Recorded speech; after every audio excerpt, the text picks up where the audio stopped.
Selamat pagi, Bapak Ibu, saudara-saudara, jemaat Tuhan yang Tuhan Yesus kasihi. Bersama saya lagi, Pendeta William Hermon dalam program Rempah Renungan Pagi Hari. Saya senang menemani saudara setelah sekian lama off. Pagi ini saya mencoba lagi untuk menyampaikan kebenaran firman Tuhan kepada saudara. Kalau saudara ada Alkitab, mari membuka Kejadian pasal 41, kita melihat ayat 1 sampai dengan ayat yang ke-8. Saya membaca buat Bapak Ibu, demikian firman Tuhan. Setelah lewat 2 tahun lamanya, bermimpilah Firaun bahwa ia berdiri di tepi sungai Nil. Tampaklah dari sungai Nil itu keluar 7 ekor lembu yang indah bangunnya dan gemuk badannya, lalu memakan rumput yang di tepi sungai itu. Kemudian tampaklah juga 7 ekor lembu yang lain yang keluar dari dalam sungai Nil itu, buruk bangunnya dan kurus badannya, lalu berdiri di samping lembu yang tadi di tepi sungai itu. Lembu-lembu yang buruk bangunnya dan kurus badannya itu memakan ke-7 ekor lembu yang indah bangunnya dan gemuk itu. Lalu terjagalah Firaun. Setelah itu tertidur, pulalah ia dan bermimpi kedua kalinya. Tampak timbul dari satu tangkai 7 bulir gandum yang bernas dan baik. Tetapi kemudian tampaklah juga tumbuh 7 bulir gandum yang kurus dan layu oleh angin timur.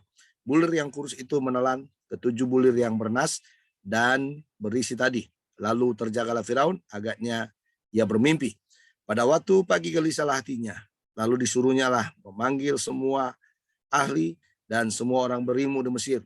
Firaun menceritakan mimpinya kepada mereka, tetapi seorang pun tidak ada yang dapat mengartikannya kepadanya.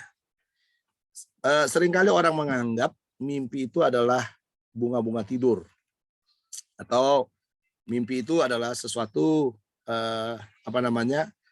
pergumulan yang mungkin terbawa ke alam sadar sehingga akhirnya dibawa kepada mimpi. Atau kadang-kadang ada orang menganggap bahwa mimpi itu adalah sesuatu yang digumulkan, ya sangat digumulkan, tetapi Tuhan belum menjawabnya. Ya, karena Tuhan belum menjawabnya, akhirnya orang menganggap Tuhan menjawabnya lewat mimpi. Nah, kalau kita melihat konteks Kejadian pasal 41 ini, ada mimpi. Mimpi itu adalah mimpi yang diberikan kepada Firaun. Nah, ini karena dalam narasi ini tokoh utamanya ya di dalam ayat 1 sampai dengan ayat 8, khususnya kalau kita nanti melihat sampai ayat 7 ya, kita bisa melihat bahwa tokoh utamanya adalah Firaun. Ya, dikatakan dia mendapatkan mimpi. Nanti kalau dilihat di sana, diterjemahkan oleh Yusuf nanti, ya Yusuf, kita bisa melihat bahwa mimpi itu adalah bersumber daripada Allah. Jadi bisa kita lihat mimpi daripada Firaun ini asal usulnya adalah dari Allah. Mengapa harus Firaun yang bermimpi?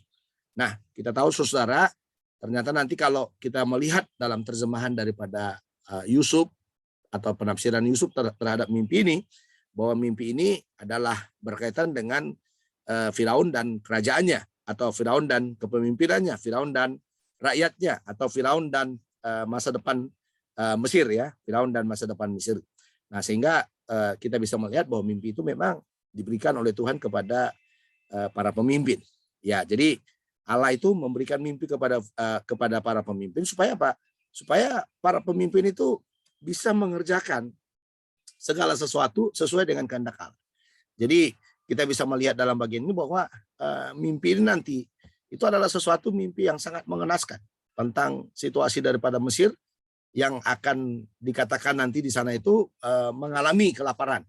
Ya, mengalami kelaparan 7 tahun dan mengalami kelimpahan selama 7 tahun. Nah, bagaimana pemimpin nanti bisa mengolahnya?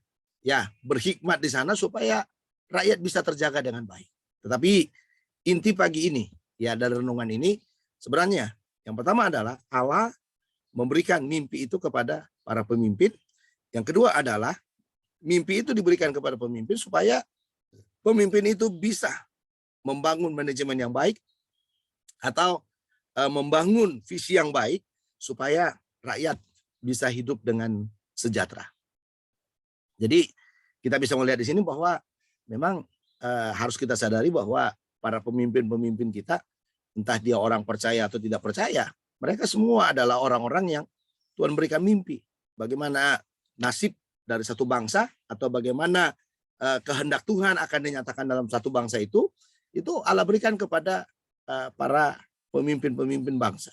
Jadi kita harus sebagai orang percaya, ya kita harus bisa mendukung para pemimpin kita atau tokoh-tokoh yang Tuhan izinkan memerintah dalam bangsa kita, atau orang-orang yang Tuhan izinkan memerintah dalam bangsa kita. Presiden kita, wakil presiden kita, para menteri kita, para pemerintah daerah, ya sampai kepada RW RT. Ya, jadi kita harus bisa, saudara, sebagai orang percaya, kita harus bisa menolong mereka supaya mereka mengerti bahwa Allah itu memberikan mimpi demi mimpi kepada mereka untuk bisa membangun wilayah kekuasaan yang Tuhan percayakan kepada mereka. Jadi kesimpulan dari renungan hari ini, ingatlah baik-baik bahwa kalau Anda pemimpin, Allah selalu memberikan mimpi kepada Anda. Bagaimana nasib dari satu lembaga, dari satu negara, satu daerah, atau wilayah-wilayah tertentu yang saudara pimpin, ya itu ada di tanganmu. Ya Allah memberikannya.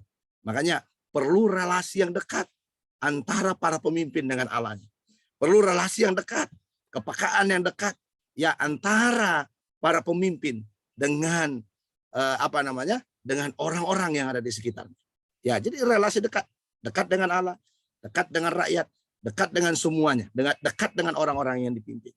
Kalau kita pendeta hamba Tuhan, kita juga diberi mimpi oleh Tuhan. Mimpi itu adalah sesuatu yang harus kita pakai untuk membangun gereja kita, untuk membangun masa depan dari gereja kita. Supaya apa? Supaya gereja kita itu bisa sejahtera. Gereja kita itu diberkati oleh Tuhan. Gereja kita itu bisa menikmati kasih karunia yang daripadanya.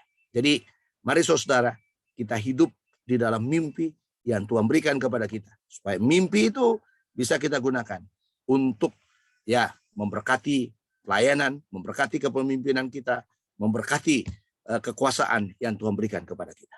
Tuhan Yesus memberkati. Mari kita berdoa.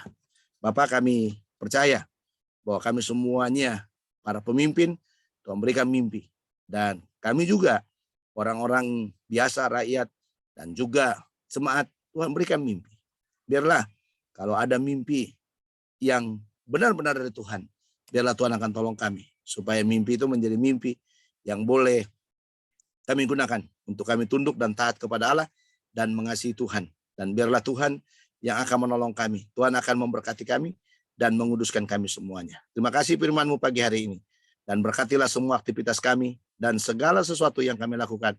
Biarlah kami lakukan untuk hormat dan kemuliaan bagi nama-Mu. Dalam nama Tuhan Yesus kami sudah berdoa. Amin. Sampai di sini renungan pagi hari saya undur dari hadapan saudara. Ketemu lagi esok. Tuhan Yesus memberkati kita. Shalom.